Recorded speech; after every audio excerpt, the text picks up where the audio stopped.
Bom dia, povo abençoado do Senhor, a paz seja convosco, tudo bem com você, tudo bem com a sua família? Eu sou a missionária Mirlene, estou aqui para mais um dia, mais um devocional na presença do Senhor Jesus. E nós estamos na série 31 dias com Jesus, amém? 31 dias aprendendo com Jesus. Teremos uma sequência de mensagens aqui falando sobre Jesus, aprendendo sobre Jesus. Amém? Eu já quero convidar você a estar orando comigo. Vamos orar? Senhor amado Deus Todo-Poderoso, digno de toda honra, de toda glória, de todo louvor, digno de toda adoração, de toda exaltação. Eu quero te glorificar, te adorar e te exaltar, Pai, porque não há outro Deus além de ti, não há outro digno de ser adorado, não há outro digno de ser louvado, somente tu és santo, somente tu és poderoso, somente tu és fiel, Senhor. Obrigado pela vida, obrigado pelo ar que nós respiramos, obrigado, Jesus, pela oportunidade que nós temos de nos assentar aos teus pés para aprender a tua palavra. Que o Senhor possa nos ensinar nessa manhã, no nome do Senhor Jesus. Amém, povo de Deus. No livro de Lucas, capítulo 2, a partir do versículo 41, diz assim: o menino Jesus no meio dos doutores. E vou ler alguns versículos, amém? Ora, anualmente iam seus pais a Jerusalém para a festa da Páscoa. Quando ele atingiu os 12 anos, ou seja, com 12 anos, subiram a Jerusalém, segundo o costume da festa. Terminados os dias da festa, ao regressarem, permaneceu o menino Jesus em Jerusalém, sem que seus pais o soubessem.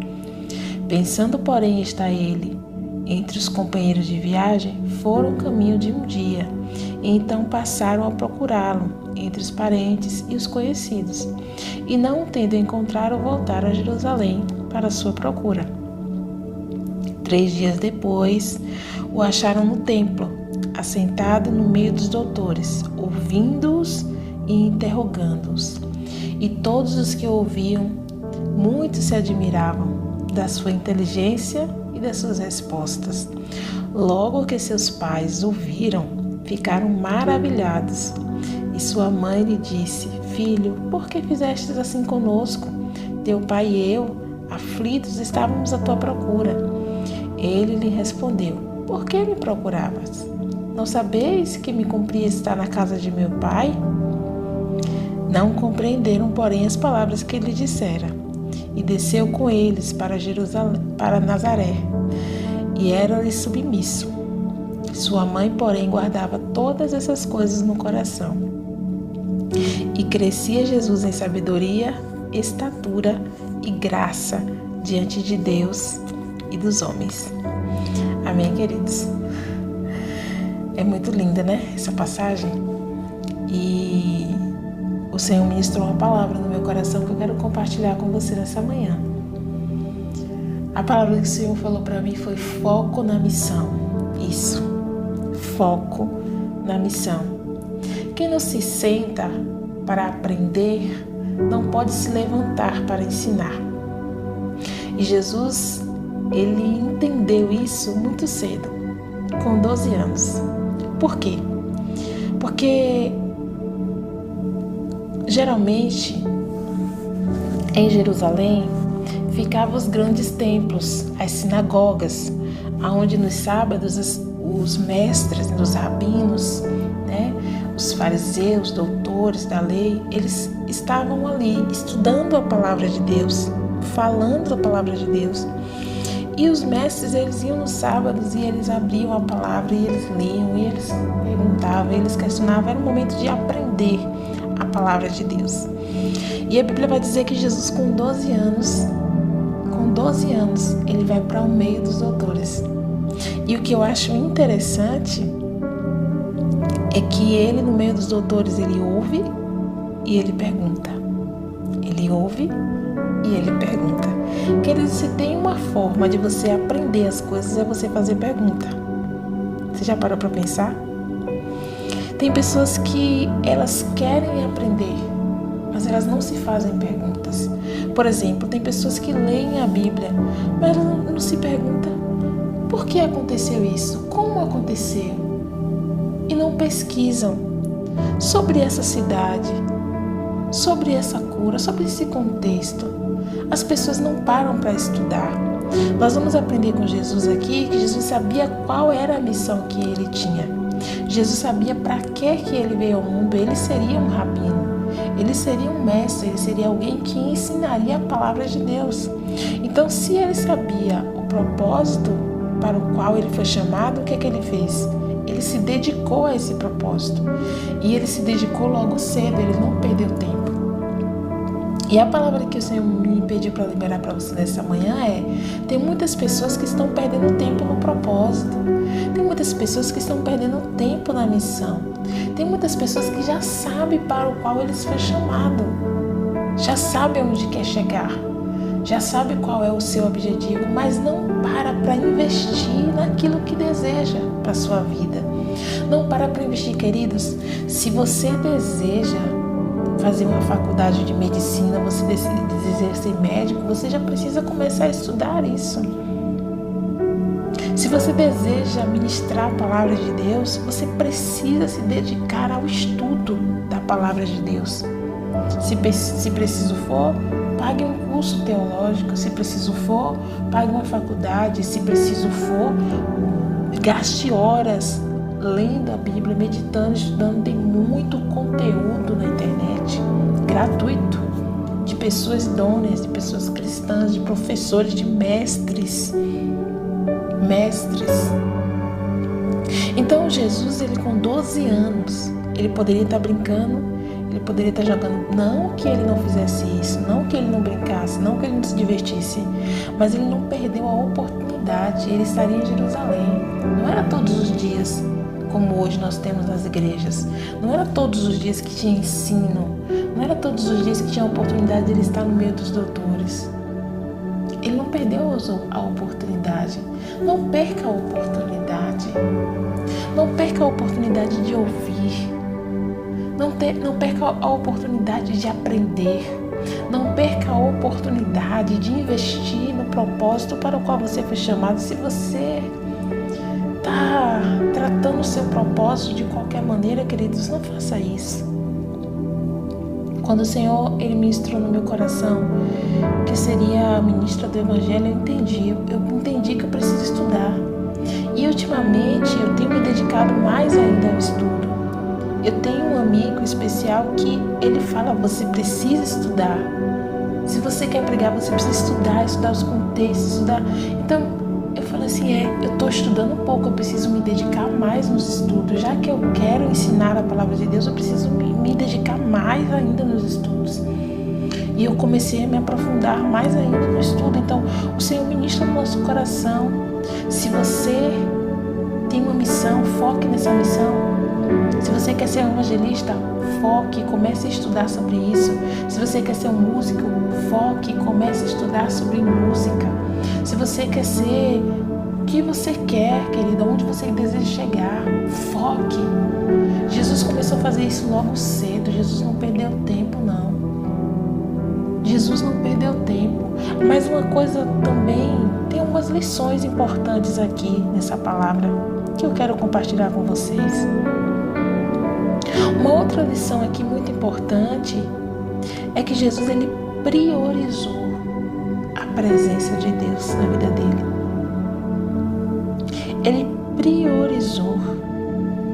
Quando ele fala com seus pais: por que vocês estavam aflitos? Por que vocês estavam procurando? Vocês não sabiam que eu precisava estar na casa do meu pai? Ou seja, eu preciso me dedicar ao meu propósito. Eu preciso sentar para aprender. Eu preciso. Recentemente a gente tomou um curso de liderança, eu e uma amiga. E no curso de liderança eu perguntei, eu estava um pouco aflita, porque às vezes, querido, quando nós estamos na missão, a gente não consegue se dedicar muito para nossos familiares. E aí eu perguntei para ela, para a mentora que estava dando a aula de liderança, eu perguntei para ela assim: vai chegar um momento que eu vou precisar escolher entre a minha família e a missão. E o que eu faço? Eu não sei o que fazer. Porque às vezes a minha família não consegue entender que eu estou na missão.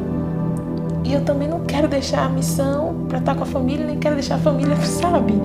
E a gente fica sem saber o que fazer, naquele jogo de cintura. E ela falou uma palavra que eu guardei no meu coração. Ela falou assim: vai ter momentos que você vai precisar escolher entre a missão e os seus familiares, entre dedicar aquele tempo para a missão e dedicar aquele tempo para os seus familiares. Mas as pessoas que te amam, os seus familiares, os seus amigos, as pessoas que te amam, elas vão começar a entender a missão quando você priorizar. Porque elas chegam a um tempo que elas já sabem que você precisa estar na missão, porque elas entendem o chamado para o qual você foi chamada. E era isso que Jesus estava falando aqui. Vocês não sabem que eu fui chamada para isso? Então por que vocês estão preocupados? Então quando você se dedica à missão, chega um momento que é notório. Foi isso que a mentora quis dizer para mim.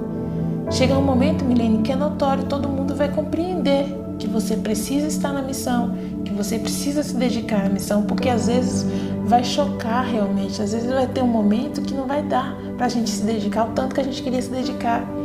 E não estou falando aqui de abandonar os seus familiares, tá, queridos? Não estou falando disso, eu estou falando que tem momentos que realmente a gente precisa estudar, a gente precisa se dedicar. Às vezes tem alguma obra que Deus vai colocar nas nossas mãos que vai precisar um pouco mais do nosso tempo. Então a pessoa que te ama, a pessoa que entende o seu chamado, a pessoa que está contigo ali, ela entende que você precisa estar na missão naquele momento e ela não vai odiar você por causa disso, pelo contrário. Então Maria guardava tudo aquilo no coração dela. Mas uma outra coisa que também nós podemos aprender aqui com Jesus, uma coisa que nós podemos também aqui aprender com ele, é que ele vai dizer assim: e crescia Jesus em sabedoria, estatura e graça diante de Deus e diante dos homens. Tem pessoas que falam assim: eu não sou capaz, eu não tenho capacidade para isso. Eu estou vendo que fulano é muito usado. Como eu queria ser usada como fulana. Eu admiro alguns pregadores. Eu tenho pessoas que são referências para mim. Mas, querido, nós vamos ser usados conforme a nossa busca. Se você parar para pensar, primeiro Jesus sentou para ouvir e para aprender. Depois ele cresceu em sabedoria. Não tem como a gente crescer em sabedoria se a gente não busca. Você consegue entender aqui? Missionário, eu acabei de aceitar Jesus. Missionário, está na igreja, não consigo entender. Como que você vai entender se você não buscar? Você pode depender do pastor te ensinar a palavra todo domingo. Ou você vai abrir a sua Bíblia e começar a ler. Você vai começar a ler. E se você não entender, você chega em alguém que você acha que tem um pouco mais de caminhada que você e pergunta: o que significa isso aqui? Porque Jesus fez isso. Jesus ouvia e Jesus perguntava. Mas Jesus demonstrava interesse. Tem quanto tempo que você não pega na sua Bíblia? Tem quanto tempo que você não lê a palavra? Tem quanto tempo, queridos? Jesus, ele tinha vontade, ele tinha disposição, ele tinha força de vontade. E por isso ele crescia. Porque tudo aquilo que a gente foca, cresce. Pega isso aqui. Tudo que você foca, cresce. Jesus focou no conhecimento e na sabedoria. E por isso ele cresceu em sabedoria, em conhecimento. Ele cresceu na graça diante de Deus e diante dos homens. Ou seja, a capacitação vem do Senhor, mas é necessário que eu venha buscar. Porque a Bíblia vai dizer que quando Eliseu, ele libera a palavra ali para haver a multiplicação do azeite da viúva, A Bíblia vai dizer que enquanto havia vasilhas vazias, o azeite estava sendo derramado. E essas vasilhas vazias aqui é sobre disposição. É sobre disposição. Ou seja, quanto mais eu quero, quanto mais eu tenho, mais eu recebo. Quanto mais eu entrego, mais eu recebo. Quanto mais eu entrego, quanto mais eu recebo. Porque a Bíblia vai dizer que a viúva se trancou no quarto com seus filhos e ela ia derramando o azeite. Enquanto tinha vasilhas, o azeite ia caindo. Enquanto tinha vasilha, ou seja, enquanto tem disposição, Deus vai derramando. Enquanto tem disposição, Deus vai derramando. Enquanto tem entrega, Deus vai derramando. Deus, Ele tem prazer em derramar da sua sabedoria sobre as nossas vidas. Mas nós precisamos de disposição, queridos. Então a palavra de Jesus para você nessa manhã é: foca na missão. Se você tem fome e sede de aprender, se você sabe qual é a missão que você foi chamada, comece a se dedicar. Eu quero ser um evangelista, eu quero ser um avivalista, eu começo a estudar. Quem são os avivalistas na nossa atualidade? Quem são os pastores que falam sobre avivalismo, de avivamento? Avivalismo não, avivamento. Quem foram os pastores que foram usados? Quem foram os avivalistas que foram usados? Vai estudar sobre eles, querido. Eu quero pregar sobre avivamento. Vai estudar. Vai estudar sobre Billy Graham. Nós temos um aqui da nossa atualidade, Tel Hayashi, que eu admiro muito. Ele tem um movimento chamado Dunamis. Vai estudar. Tem um Descende. Tem sido um dos maiores avivalistas desse tempo, ao qual tem enviado muitos jovens missionários para a missão. Então, assim, que tem queimado, que tem influenciado jovens nas faculdades, nas escolas, que tem investido na educação dos jovens. Então, se você quer viver isso, comece a estudar. Eu quero ser uma cantora. Comece a estudar. Vai estudar sobre música. Vai estudar, vai orar, vai buscar, vai jejuar. Eu sou do tempo que os jovens da igreja tinham vontade de ser pregadores. E a gente subia monte, a gente jejuava, a gente orava, a gente fazia proposta, até descalço a gente andava. Porque a gente queria ser cheio do Espírito Santo, porque a gente queria aprender, porque a gente queria unção na nossa vida. Então hoje nós aprendemos com Jesus. Foco na missão. Se você quer, você busca. Se você quer, você busca. Se você quer, você entrega. Se você quer, você se disponibiliza. Amém, povo de Deus. Vamos orar? Senhor amado Deus, obrigado, Jesus. Obrigada, lindo Jesus, por essa palavra. Obrigado pelos teus ensinamentos. São 31 dias aprendendo com o Senhor, Pai. E hoje o Senhor me ensinou muito nessa palavra. Que nós possamos manter o nosso foco na missão. Que nós possamos aprender de Ti, entender de Ti. Que o Senhor a cada dia, Pai, a cada dia nos dê discernimento espiritual, Pai. Para aprender, para ouvir, para praticar a Tua palavra. No nome do Senhor Jesus. Amém, queridos? Que Deus te abençoe, tá? Te dê um dia abençoado, cheio da presença dEle. Compartilhe essa mensagem com mais alguém. Deixa o seu pedido de oração. Estou eu orando, intercedendo todas as vezes que eu dobro meu joelho no meu quarto de oração. E eu oro por todos vocês, por cada pedido de oração que está aqui, tá bom? Que Jesus te abençoe. Um cheiro, um abraço no seu coração. Fica com Deus e até amanhã. Tchau, tchau.